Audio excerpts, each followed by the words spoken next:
Welcome to another 21 Hats Dashboard. I'm Lauren Feldman. I'm here with Gene Marks to talk about the things we think business owners should be following this week. Welcome, Gene.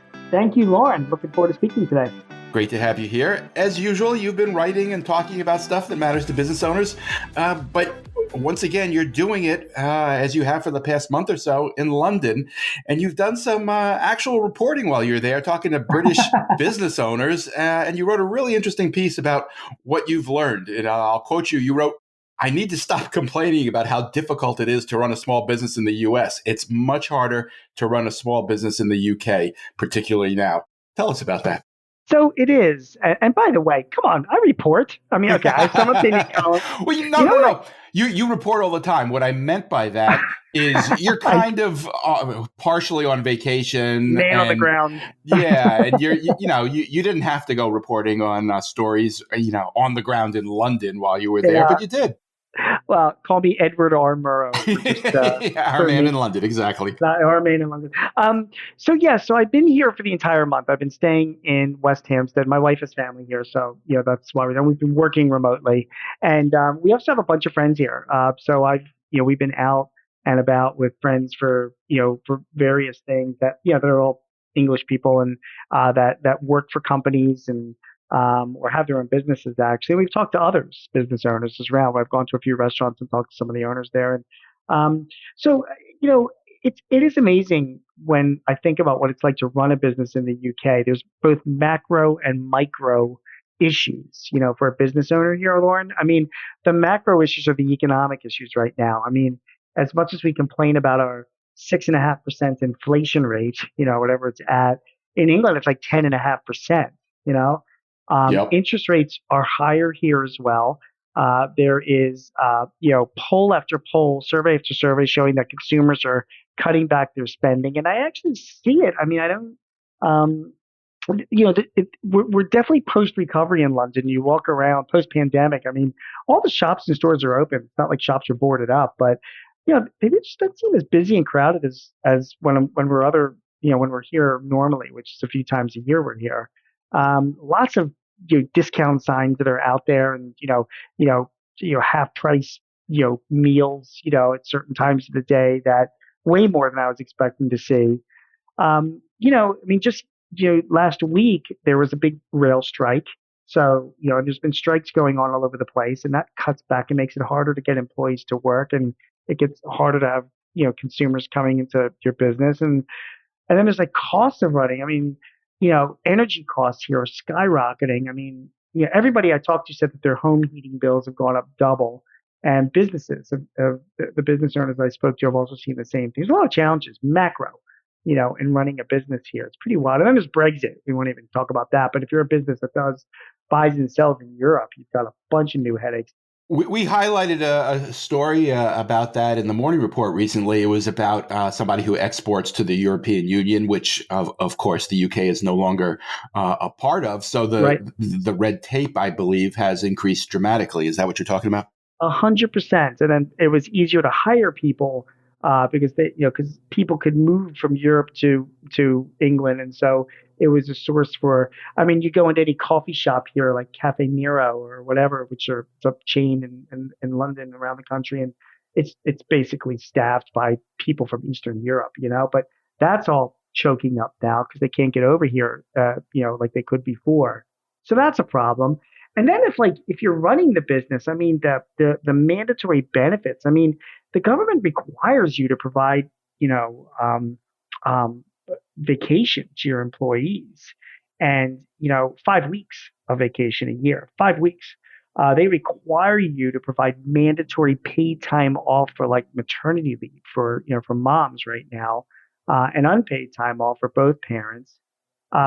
They require you to pay in for health insurance. And listen, I'm a fan of national health. That's a whole other conversation. But every employer who has an employee, you've got to contribute to your employee's national health. Where you might say like, oh, well, we have to do that in the U.S., but no, you don't. If you don't want to provide health insurance to your employees, I mean, there's no requirement. Well, you do pay a price for that. You do. If you have less than 50 people, there's no requirement of doing it. But you're right. You pay a price for it. You can't attract people, but it's still an option. So there's, and I'm not even mentioning some of the other, Well, let me ask you this. Don't you think, I mean, is that something like the minimum wage laws where it can look very painful to see an increase in that to a business owner, but some of that is mitigated if it applies to everybody. So if Yeah, all businesses are affected by the rules you just described, does that even things out a little bit? it may. I mean, if all businesses are mandated to have a cost, the bigger businesses can easier afford that than the smaller businesses, of course. So that's where the problem comes in. But by the way, you mentioned minimum wage. Minimum wages here are like 50% higher than they are in the U.S. Interesting. And tipping is Wait, are you talking 50% about the lower. federal minimum wage, Yeah, or yeah, the well, federal, that's not very low here as opposed to what it is in some states. right. But like, I think more than 26. I think it's 26 states still abide by the federal minimum wage. Like the minimum wage in Right. Pennsylvania is still $7.25 an hour. Well, But that's then a again, in problem. Philadelphia, it's higher. But Right, right, right. so it just depends. So, but the minimum wage is higher. But then again, tipping is much lower here. I mean, some restaurants add on a 10% service charge for tips. Not all. And if you try to tip people here, they give you like a really weird look. Just has that. When I was in London a couple of years ago, I gave a cab driver a tip, and he gave, I think, half of it back to me. Yeah, Uh, yeah. I he was at the refused to take it. Yeah, we had breakfast like the other day, and like I don't know, we got it was like 25 pounds, and I'm like, hey, can you add 3 pounds onto the bill for a tip? The guy looked at me like I had horns coming out of my head, like you couldn't believe it. So it's just all those things are different. And meanwhile, what's amazing, and I mentioned this in the Guardian piece, is how like England has like it's one of the top 10 economies in the world, even though they're like 80th in population. I mean, so it just goes to show that you can have all these mandatory things and, still have a very strong economy. You know what I Well, mean? what's the attitude among business owners when you talk to them about this? Did you sense resentment, or did they Yes. feel aggrieved? Yes. Yes, of course. Yes, of course. Because that's the one thing that's not going to change among business owners, no matter where you go in the world. They hate the government and they hate taxes and they hate having to pay extra costs and all that. None of that is any different. They're miserable, like we all are. Did you make them feel worse by telling them that you now realize that things are better in the Yeah, U.S.? I didn't actually go into that level of detail with Good for that you. because I did not want that, to happen. But but for the most part, I mean, the business owners I spoke to were restaurant or store owners, so that they weren't, they were mostly cheery and entrepreneurial and all of that. But Right. yeah, they grumble about the government, the economy, and their, these mandated costs that they have to pay. But I walked away saying, man, like, hey, I got to stop complaining about running a business in the States. I mean, How long do you it's a think lot you'll harder. abide by that, Gene? About 10 minutes. So Okay, glad to hear it. Next topic. You wrote another piece, and this one surprised me, about why even small businesses should be offering their employees unlimited yeah. PTO. That sounds like the kind of thing you were just complaining about in the UK. Why do you like unlimited PTO for small businesses in particular? Yeah, I've been talking my face off on this topic for a couple of years now. I mean, I offer it in my company. It's like it's just an unwritten PTO policy, is what it is basically, but it is kind of unlimited. I mean, you make the case financially that people, when they have unlimited paid time off, take less time off. There's been a few studies that I cited in the piece that I wrote that actually show that. Now, that's not great for mental health. That's a whole other issue. But but it is a cost saving. It's just there's the psychological thing, Lauren, that if you take as many days off as you want, people get nervous and they have a FOMO thing going on. You know what I mean? Well, that's the funny thing about it. I mean, I remember when it first started to spread, I think a lot of employees viewed it as this incredible thing that they were hoping their company would do. It sounded ideal. But I think over time, as people see the way it really works, kind of nobody really likes it. I think, employees kind of view it as a scam because the studies, as you were alluding to, do show that people actually end up taking less time often. Yeah. And I've talked to very few small business owners who think it's a good idea. I think that they can see why it might make sense for a big company that has a lot of overlap and people, people in reserve who can fill in when somebody's away, but much trickier for a small business. I think people aren't willing to adapt, to it, and I also think that it's also a level of like mutual respect. I mean, if you're getting your job done, take your time off. I always tell my clients because I do have a number of clients that do have forms of unlimited paid time off plans, and the most successful ones they make it like, yes, you can have unlimited paid time off, but it has to be approved by your supervisor first. So Right. you just can't walk in and be like, "Hey, man, I'm gonna go surfing in New Zealand for 2 months. See you later." You know what I mean? Like, it has to work for both parties. So yeah, it's unlimited, but there's some There are controls. limits on it. There are limits on it. Yeah. So it's I guess if it's like anything else, if it's explained and communicated the right way, I think that employees it could be a real selling tool for employees as long as they know what they're getting into. The other thing is that I have some clients that have multiple PTO plans. So, they have the standard use it or lose it plan. And then they're like, hey, if you're with us for 5 years, you can then participate in our unlimited PTO plan. We have even more flexibility. Well, But that's interesting. And there's no problem with doing that from a regulation standpoint. You could no, offer no. different types of plans to Oh, different sure. There is employees. no regulations on paid time, at least not in the US. I mean, that gets back Right. to the UK issue. But in the US, you could do whatever the heck you want. So you can have different paid time off plans for different employee groups, and you can hold this one out there as a carrot. And again, I think it's just that we're all struggling to find good employees and, to sit down across from a younger employee, particularly because their number one desire is flexibility and to say, hey, we offer an unlimited PTO plan. Work for us for a couple of years, and you can have way more flexibility. I don't know. Could be a real selling point. It is for some of my clients. All right, next topic. I want to talk a little bit about the employee retention tax credit. We've talked about this quite a bit before. Yeah. I think most of our listeners are aware that it's an incredible tax break if you qualify for it. As you recently wrote, it sounds almost too good to be true, but it actually is true. The thing that's evolved with this, I think, is that, as you point out, there are an awful lot of scam outfits out there that are looking to take advantage of businesses who aren't sure how to how to claim this tax credit. It is complicated. So a couple of questions about that. First of all, how do you know if you're dealing with a scam outfit or a legitimate outfit? You don't, which is why you want to deal with one or two people, either your accountant or your payroll service firm, period. Period. So ask your accountant if they have experience with the employee retention tax credit or if they can recommend somebody that does. Or if you use a payroll service firm, ADP or Paychex or Paycor or whatever that you're using, turn to them because all those guys they're offering the service as well. And they all do it in a credible way because they're national and have reputations to maintain. Is the difference that, I mean, if you turn to the people you just suggested, will they still charge you a percentage of what they save you, or do they charge you the way accountants normally charge you? That depends. The payroll service firms, I think, have like a flat fee that they charge. The accountants, it depends on the accountant what they're going to charge. Some do it on contingency, some do, as part of their service. Some charge you by the hour. Um, at the very least, the good ones, if you've got a good accountant and you've got a good payroll service firm, if they will at least evaluate you and determine whether you're eligible. That's the big issue. You shouldn't have You, to pay for that.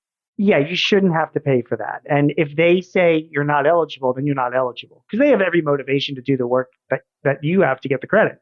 So if you're not eligible, fine. But if you are eligible, then you have to talk with them about how they're going to get paid. And again, it just usually depends on who's doing the work. And this is complicated, but is this something that you should expect that your accountant would be well enough versed in to No, determine? no, because it's accounting has become so niche, that for example, like there's, you've heard of the research and development tax credit. You can get a tax credit if you've got a certain amount of R&D expenditures that you make. There are basically boutique firms that specialize in that. And it's the same thing with the employee retention tax credit. And the reason why the ERTC is a lot of accountants don't want to spend that much time on it is because it's going to end in a couple of years. It's you can amend your returns as late as 2025. So you've got 2 more years left to do it. But it's already looking back. It's not for the current Yeah, period. right. And then it's over. Then it's done. So like accountants like, well, why do I want to become expert in this if it's just going to be over? You know what I mean?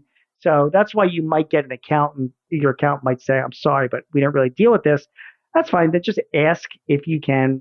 Can they recommend somebody that would do that? And most, if you're a good accountant, you'll find somebody that can help a client. Help a client out with that tax credit. Got it. All right. Last topic. This also is something we've talked about before, which is AI and ChatGPT. You've written another piece, I believe, for Forbes about. About ChatGPT, yeah, Yes. I'm sorry. Go ahead. I was going to. I think in this piece you talk about how it actually could be useful to small business owners. So two things. So I have a piece coming out today, Monday, on some myths about ChatGPT, and then I'm going to have another piece coming out next week, both in Forbes, where I've got like 3 or 4 dozen things. I'm up to like 32 things right now that your business can do or will soon be able to do with ChatGPT. So I just That's first of all, 32 more things than a lot of people are expecting, I think. yeah, I mean, I'm building a list, and it's a lot of fun, to put it together. And just so everybody knows, with ChatGPT, Please.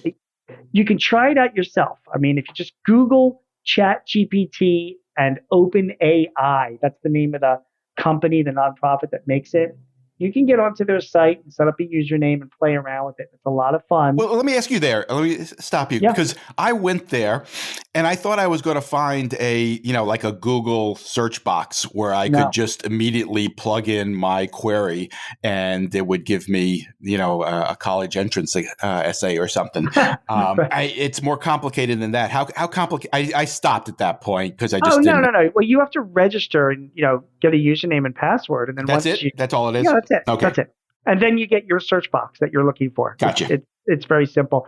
And what really prompted me is, again, here I am in London. I was talking to this guy who works at a company, a software development company, and he's a software developer. And he was telling me he uses Chat GPT all the time for his job. Like he's right now using it real life. And Wow. the reason why is because he'll be writing software code, and there's some bit of code that he needs to write, and he wasn't really sure how to do it. And he'll ask Chat GPT, I need help writing a code that does this, this, and this in this language. And Chat GPT gives him the code. He Wow. gives him the code. So, and then he copies and pastes it, but he has to edit it and review it and make sure that it dovetails in with the big picture of code that he's writing. One of the things we're hearing is that you do have to check it, right? Yeah, it's not fully accurate. It's sometimes it's incomplete. There are privacy issues. There's bias issues as well, which has been a topic on Twitter with Elon Musk just last week. So there's a lot of things that need to be addressed with it. But there's a perfect example of a guy who's using this. He would have taken an hour or two to write this code, and ChatGPT gave it to him in like a minute. And then he has to, he spends 15 minutes reviewing it, and then he moves on. It's a powerful, powerful tool, and it's getting better all the time. It's not exactly ready for prime time. My advice to all clients is to wait because the big software developers and a lot of tech startups are right now developing chat GPT based applications and tools. Microsoft they just invested $1 billion in it, and they're going to take it and they're going to embed it in Office. And what does that mean? Well, if I'm going to go and do a presentation to a wildlife foundation about squirrel eating habits in North America, I will soon be able to tell Office, can you please prepare for me a presentation on the wild, squirrel eating habits in North, and it will use Chat GPT to create a PowerPoint presentation and bullet out all the points that it finds. Crazy. Now, of course, I Gene, still I have just want to be clear about this. When you say squirrel eating habits, are you talking about what squirrels eat or people who eat squirrels? what squirrels eat. I'm Okay. sorry for not being clear on that. I'm glad you brought that. It is what squirrels eat. Gotcha. I know it's generally nuts, but not all the time. Okay. but imagine getting like a PowerPoint done, and then of course you still have to go through it and make sure that it's right and formatted or whatever you're going to do to it. Put your thing on it, but it'll do all of that kind of stuff for you. I mean, I'm gonna Office will say it will have a tool for you to say to Chat GPT, look through my past years emails from my customers and tell me if they're happy with me. Wow. And ChatGPT will be able to come back and say, well, based on reviewing all of your emails in Outlook, they think you suck, which is pretty consistent with what I think they would think. But at least ChatGPT can validate that for me. Or Well, that ChatGPT, you're an expert in CRMs. That yes, kind of suggests that there's going to be some powerful applications for CRMs. absolutely. I mean, now right now there's chat features that integrate with CRM. If somebody goes to a website and but they're limited. Do you know what I mean? ChatGPT is very conversational, and based on a question, it gives you an answer. You can then ask other questions. You can go back and forth. So it's very, very, it gets, much more detailed. And all of this is going to happen. I mean, if I'm like, hey, I'm thinking of opening a store, a retail store in Oak Brook, Illinois that sells toys. What are other stores in the area? What's their revenues and what's the competition like? And what would be the best? But ChatGPT can prepare a report for me that gives me some of those answers. You know what I mean? Yep. That's huge. So I don't, will it replace people? I mean, it's going to replace some dopes that don't have any skills. So get some skills.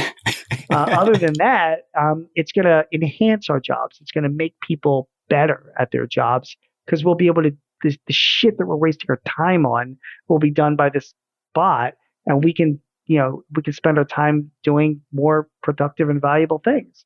Will I be able to go to it on Monday mornings and say, Chat GPT, please tell me what small business owners should be paying attention to this week, and do it in the form of a podcast?